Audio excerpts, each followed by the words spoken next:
Finally ఇంకొకసారి హిమాలయాస్‌ని చూసేయండి. ఎందుకంటే ఇదే లాస్ట్ అనమాట. ఇంక మనం మనాలి నుంచి స్టార్ట్ అయిపోతున్నాం. సో, ఇంక లేట్ చేయకుండా let's get into the video.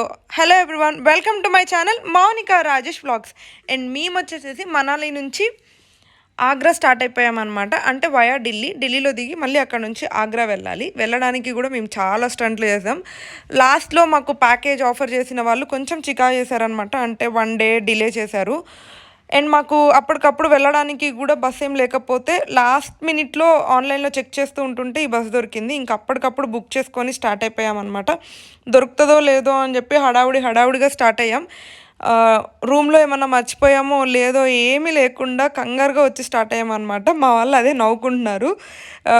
Adventurous trip అయిపోతుంది మన ట్రిప్, సరదాగా వచ్చింది కాస్త అని చెప్పేసి. సో అలా ఎక్కి పడుకొని మళ్ళీ నైట్కే లేచామన్నమాట. బస్ అంతా ఇలా జెయింట్ వీల్ తిరిగినట్టు తిరుగుతుంది రాత్రి మేము ట్రావెల్ చేసేటప్పుడు. అంత ఘాట్ రోడ్లా ఉంది అదంతా. అండ్ నెక్స్ట్ ఇక్కడ మీరు చూసేదంతా వచ్చేసేసి డంప్ యార్డ్, కొండలాగా కనిపిస్తుంది కదా, నిజంగానే కొండలా ఉందన్నమాట. అంత చెత్త ఉంది. నేనైతే షాక్ అయ్యాను, ఏంటి ఇంత చెత్త అంతా, మొత్తం ఇండియాలో ఉన్న చెత్త అంతా తీసుకొచ్చి క్యాపిటల్ సిటీలోనే వేస్తున్నారా ఏంటి అని చెప్పేసేసి చాలా అంటే చాలా చెత్తగా అనిపించింది. అండ్ నెక్స్ట్ మమ్మల్ని ఢిల్లీ బస్ స్టాండ్లో డ్రాప్ చేస్తే ఇక్కడ మేము వెయిట్ చేస్తున్నాం కదా, ఒక ఆటో అంకుల్ చుట్టూ తిప్పి తీసుకొచ్చి మళ్ళీ ఇక్కడే దింపారనమాట. సో అందుకనే రోడ్డు మీద సామాన్లు పెట్టుకొని నవ్వుతున్నాను. నేను యాక్చువల్గా వీడియోలో అదే చెప్పాను కానీ బాగా డిస్టర్బెన్స్ ఉందని మ్యూట్ చేశాను అనమాట. రోడ్డు మీద బ్రష్ చేసి అక్కడే కూర్చున్నాము, మళ్ళీ బస్సు వచ్చేంత వరకు వెయిట్ చేద్దాము అని. అండ్ అక్కడ ఒక చిన్న టెంపుల్ ఉంటే అందరూ వచ్చి దండం పెట్టుకొని వెళ్తున్నారు.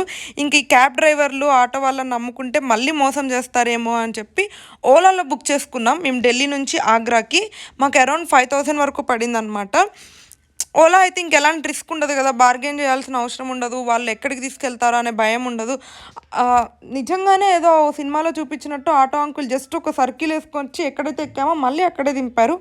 ఆ టైంలో చాలా కోపం వచ్చింది. బట్ తర్వాత కొంచెం ఫన్ చేసుకొని నవ్వుకున్నాం అనుకోండి ఆ విషయం గురించి. సో ఫైనల్లీ ఢిల్లీ నుంచి స్టార్ట్ అయిపోయాం ఆగ్రాకి. నేనైతే చాలా ఎక్సైటెడ్గా ఉన్నాను. ఎందుకంటే చెప్పాను కదా, వెళ్ళేటప్పుడు మా వాళ్ళు అందరూ ఆగ్రాలో ట్రైన్ ఆగితే మేము తాజ్మహల్ చూసాం, నువ్వు చూడలేదు అని ఎక్కిరిస్తే తాజ్మహల్ చూపిస్తేనే ఇంటికి వస్తాను అని చెప్పి కూర్చున్నాను అనమాట. అందుకే ఆగ్రా వెళ్తున్నాం. లేకపోతే ఆ రోజు ఢిల్లీలోనే ఉండి ఢిల్లీలో లోకల్లో ఉన్న రెడ్ ఫోర్ట్ అవన్నీ చూసుకునే వాళ్ళం. బట్ ఎలా అయినా తాజ్మహల్ చూడాల్సిందే అని పట్టు మరీ వెళ్తున్నా అనమాట. చూడాలి తాజ్మహల్ని ఎలా చూస్తానో ఏంటో అని ఎగ్జైటింగ్గా స్టార్ట్ అయ్యాను. ఇప్పుడు మీరు చూస్తున్నదంతా వచ్చేసేసి ఢిల్లీ సిటీ. ఢిల్లీ అండ్ నోయిడా పక్కపక్కనే ఉంటాయి. సో మనం ఆల్మోస్ట్ నోయిడాలోకి ఎంటర్ అయిపోయాము. అందరికీ తెలిసిన విషయమే, ఢిల్లీలో చాలా అంటే చాలా పొల్యూషన్ ఉంది. అండ్ ఆల్మోస్ట్ ఢిల్లీ డేంజర్లోనే ఉంది అని చెప్పుకోవచ్చు పొల్యూషన్ విషయంలో. అందుకనే ఏమో రోడ్డంతా ఎక్కడ చూడు మంచిగా చెట్లు నాటుకున్నారు వాళ్ళు. అట్లీస్ట్ కొంచెమైనా పొల్యూషన్ని కంట్రోల్ చేయడానికి. వాళ్ళు ఎంత చెట్లు నాటినప్పటికీ కూడా నాకైతే ఏదో మన ముందు ఒక లేయర్ ఆఫ్ మాస్క్ లాగా ఉండింది అన్నట్టే అని అనిపించింది అనమాట. క్లియర్ వ్యూ ఉండదు. మీకు వీడియోలో అర్థమవుతుందేమో, ఈ బిల్డింగ్స్ మనకి చాలా పక్కనే ఉన్నాయి, అయినా కూడా మస్కగా కనిపిస్తున్నాయి కదా. సో ఢిల్లీ అంతా అలాగే అనిపించింది నాకు. కానీ మంచిగా చెట్లతో ఏదో కొంచెమన్నా మేనేజ్ చేస్తున్నారేమో అని అనిపించింది.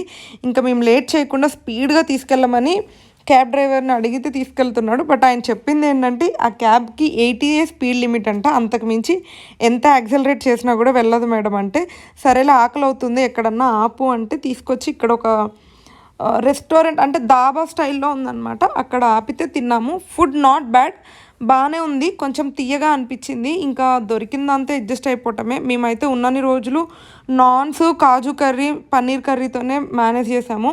రైస్ అసలు తినలేదు. మేము ఎక్కడైతే హోటల్లో స్టే చేసామో మాకు అక్కడ డిన్నర్ కూడా అవైలబుల్ ఉందన్నమాట. సో అక్కడ మాత్రమే రైస్ ఒక్కసారి తిన్నాం, అస్సలు బాగాలేదు. వాళ్ళు ఏంటో రైస్ సరిగా ఉడికించారనమాట. సో మాకు నచ్చలేదు. ఇంకా అలా మా లంచ్ కంప్లీట్ చేసుకొని, యాక్చువల్గా బ్రంచ్ టిఫిన్ లేదు ఏం లేదు, డైరెక్ట్గా లంచ్ అయిపోయింది. తినేసేసి అక్కడ నుంచి స్టార్ట్ అయిపోయాము. ఎంత స్పీడ్గా వద్దామని ట్రై చేసినా కూడా ఏదో ఒక అడ్డంకి వస్తూనే ఉంది. మా క్యాబ్ డ్రైవర్ కొంచెం ముందుకు వెళ్ళాక, అది సిఎన్జి అనమాట, సో గ్యాస్ ఫిల్ చేయించుకోవడం కోసం మళ్ళీ పెట్రోల్ బంక్ దగ్గర ఆపితే 45 మినిట్స్ ఆగాము పెట్రోల్ బంక్లో. అంత లైన్ ఉంది ఇక్కడ చూడండి, రోడ్డు మీద వరకు వచ్చి వెహికల్స్ ఆగిపోతున్నాయి. అండ్ ఇక్కడ పెట్రోల్ కాస్ట్ వచ్చేసేసి జస్ట్ 93 రూపీస్. మన దగ్గర అరౌండ్ 106, 110 ఉందనుకుంటా నాకు తెలిసినంత వరకు. ఇంత డిఫరెన్స్, ఆల్మోస్ట్ 10 రూపీస్ డిఫరెన్స్ ఉండేసరికి నాకు షాకింగ్గా అనిపించింది. అంటే మన స్టేట్ 10 రూపీస్ ట్యాక్స్లో లాగేస్తుందనమాట. వాళ్ళకి స్టేట్ ట్యాక్స్ చాలా తక్కువ ఉందనుకుంటా.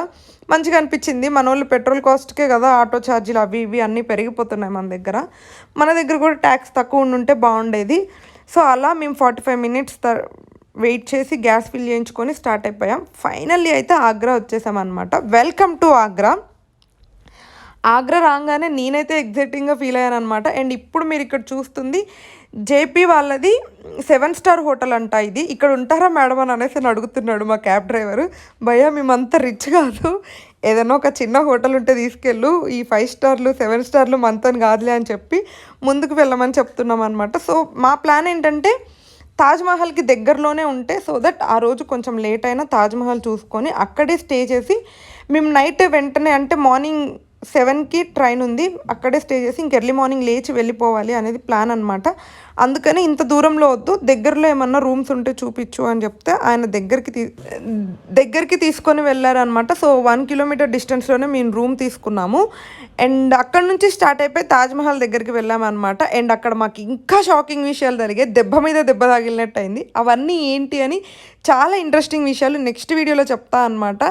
తాజ్మహల్ ఎలా ఉంటుంది ఏంటి అండ్ దాని గురించి కొన్ని విషయాలు కూడా మన నెక్స్ట్ వీడియోలో క్లియర్గా మాట్లాడుకుందాం. హోప్ మీకైతే ఈ వీడియో నచ్చిందని అనుకుంటున్నా. నచ్చితే don't forget to like, share and subscribe to my channel Mounika Rajesh vlogs.